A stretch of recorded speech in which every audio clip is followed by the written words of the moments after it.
It was hard not talking to my mom because I was, and my mom that was the first time I had ever been going to her not talking to me on the regular like that. Yeah. Shout out to Mama Hicks as well. Yeah. Celestine, do it for you, baby. You know what I'm saying? But yeah, that was like the hardest thing, not talking to my mom like that, being gone. But I got used to it. Yeah. I think that it was actually a benefit coming in and then going straight on the deployment and getting it out of the way. That was more of a benefit. Then you make the little extra money out to sea. Your little tax-free pay, your little hazard duty pay. So you're like, oh, you get back in. You're like, oh, this ain't bad. You get this little extra change. So no, I think those key experiences were huge because, like you said, being on that first deployment, man, that first deployment shaped your rest of your military career. Absolutely, it shaped it. I mean, just seeing everyone around us grow and really be put in a position, it was motivating. And then hitting ports, right? I had never been out of the United States before.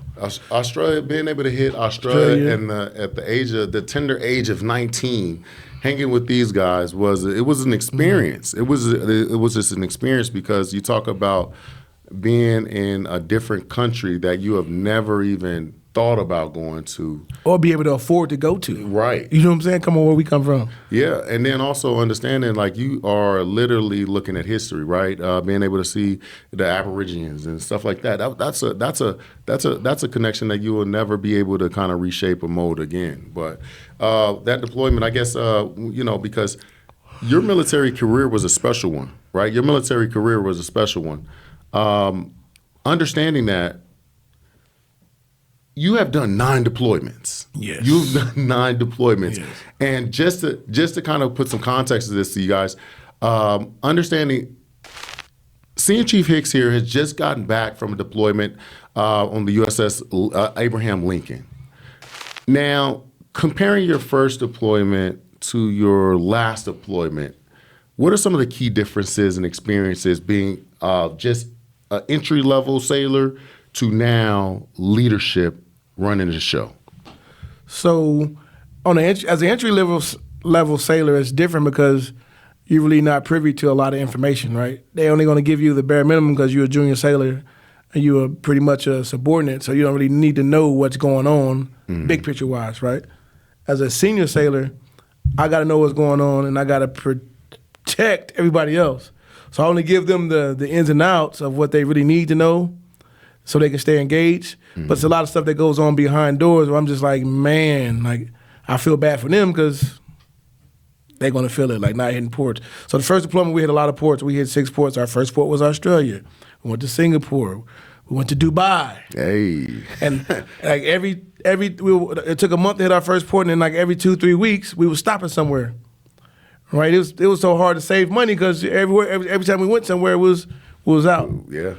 This last deployment, it was a little different. We had Wi-Fi, so you're able to communicate and talk to people on a regular basis. Like I said before, we only had email, but being able to text if you have, Wi-Fi and stuff like that and social media. But we didn't stop through any ports because of mission tasking. We got called to go do the nation's business. So as a leader, it was hard to keep everybody engaged. Just imagine keeping 160 sailors engaged when we're not stopping in port and they're lonely and this is their first deployment and they don't get to talk to their family like they want to, or we're not going anywhere, seeing any ports, or just floating out to sea.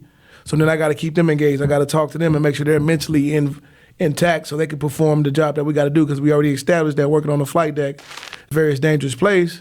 So me being a leader, I had to keep them engaged and motivated to do the job every day so we can do flight operations to go provide support to what we need to support.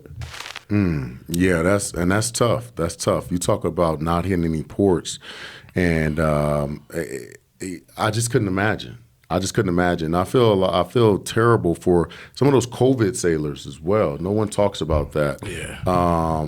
Many of those sailors there, I mean, they went 10 months, nothing, just on the ship, and that's a tough mental space to be in, But as leadership, I've seen you grow from being that sailor, being that first E2, E3 sailor, growing into the role that you are and doing an amazing job at it. But now you have to balance 2 different parts of life. Absolutely. Right?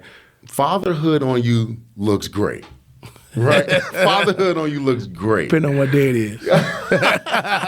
With a teenage daughter.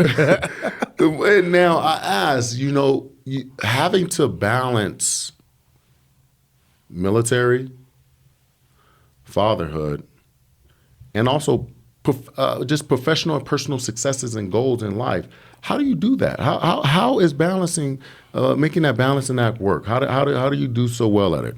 So it's actually challenging, right? So you got to look at the big picture and the reason why you're doing it. Everybody has a different why, and my why was to provide a better future for my daughter than I had. Like, I'm not going to say that I had a bad growing up, but I was raised by a single parent, so I got what I needed, not necessarily what I wanted all the time, and it wasn't always easy.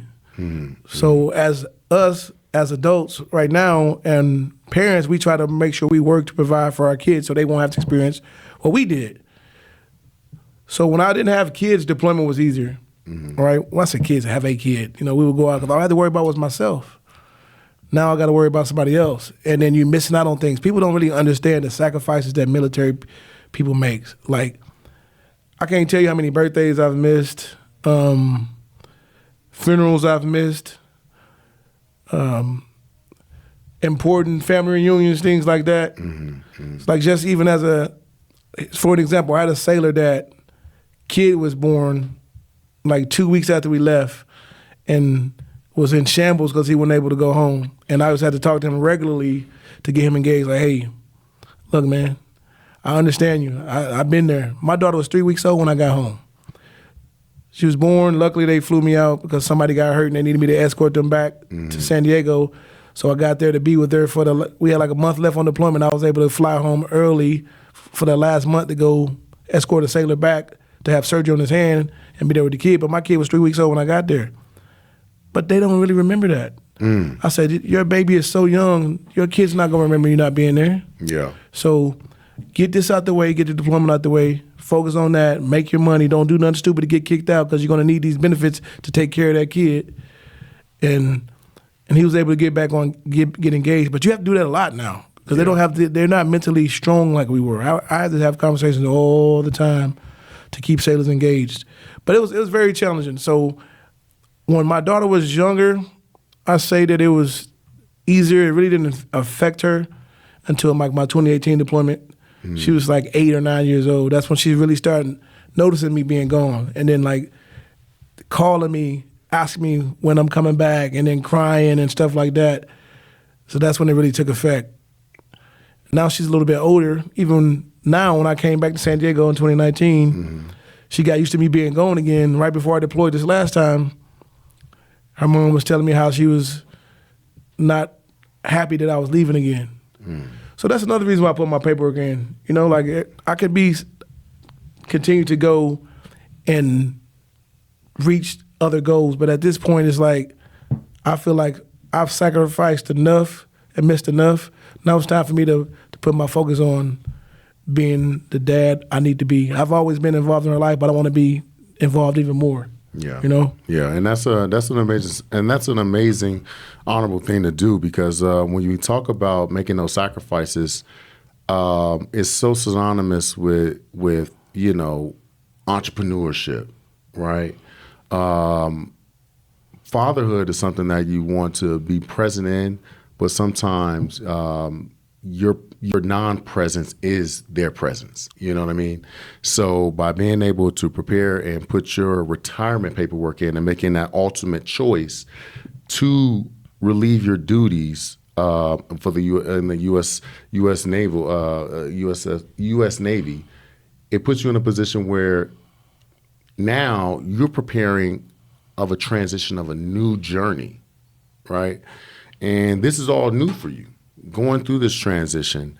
And I ask, how are you preparing yourself for your transition outside of service?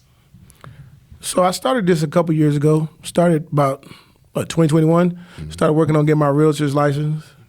That was something that I wanted to do. So I can't be the person that preached to sailors all the time saying, if you're going to get out, have a plan, and I don't have one. Right? So I used to always tell sailors, hey, what are you going to do when you get out? Oh, I'm I'm going to party. I'm going to do this. You know, the first thing they say they're going to do when they get out.